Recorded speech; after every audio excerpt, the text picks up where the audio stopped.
Reception friends, it's Miss Hill here and I'm ready to read another story. Now the story that I'm going to read today is one that we read right at the start of reception. Can you remember what it's called? It's Orion in the Dark. I hope you enjoy the story just as much as I do. My name is Orion and I guess you could say I am scared of a lot of things. Mum tells me I just have a big imagination and there's nothing to be frightened of. Well, that's easy for her to say. As far as I can see, the world is full of frightening things. But there is one thing that scares me more than anything else. Can you remember what Orion was scared of more than anything else? Let's have a look. It was the dark.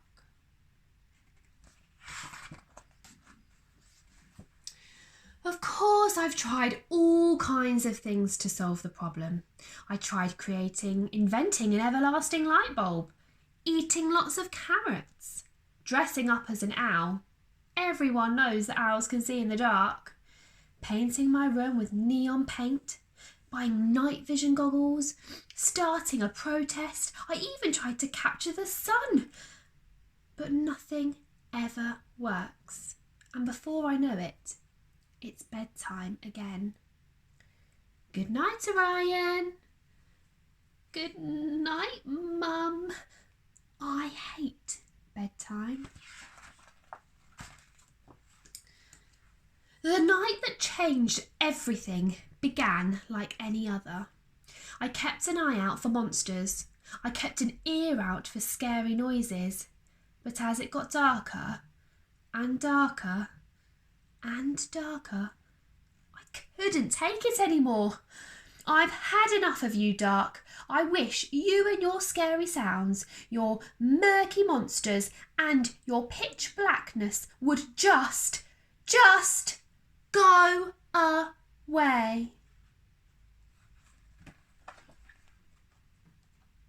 And that's when something strange happened. Gibbering jellyfishes outside my window. The dark seemed to come alive. And a thing I'd never seen before dropped in for a visit.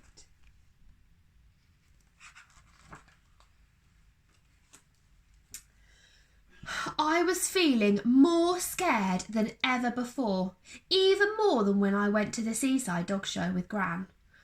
But Mum always says it is important to remember your manners, especially when you are greeting visitors.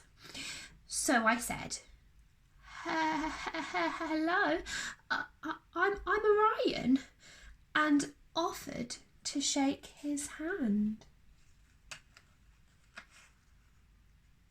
Hello there, I'm Dark. Now, Orion, it's time for you to stop being so afraid of everything, especially me.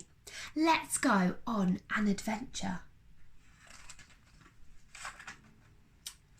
Of course, normally I'd be scared stiff of going on an adventure, especially with a terrifying creature like Dark, except this Dark wasn't quite what I had expected. First, he asked to see the shadowy and scary bits of the house, the nooks and crannies where the monsters live. 1 in the wardrobe, 2 under the bed, 3 down the plug hole, and 4 in the basement.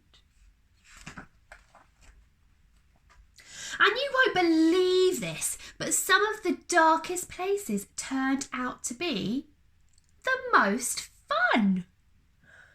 Even having fun couldn't stop me from being scared for long though. Dark, what are those horrible, creepy and scary sounds coming from outside? Tick tock, tap, tap, tap.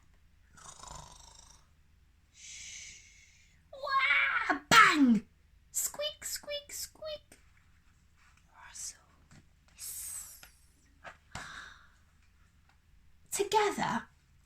bravely went outside to find the frightening sounds. And when we found them, they weren't frightening at all. Dark asked me if I had stopped feeling afraid. The horrible wiggly feeling had definitely gone a bit, but there was still one place that made my knees wobble and my tummy twist with fright. The awful place where the dark is darkest of all, and so off we went.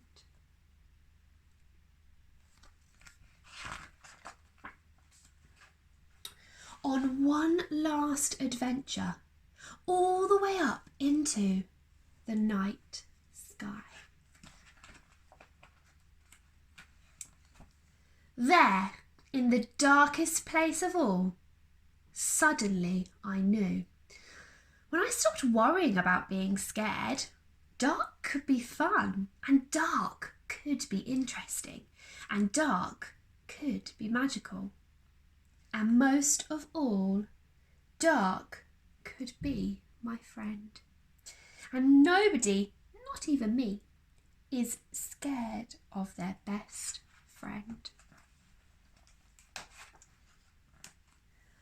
But too soon we had to go home. As the sun began to climb back up into the sky, my friend began to fade. It was time to say goodbye. Dark, I've had such a super duper, spiffidocious, incredimando adventure, but will you ever come back? I didn't want Dark to go, and so he promised, I'll never be far away. And from that night on, he never was. And that is the end of the story. I hope you enjoyed.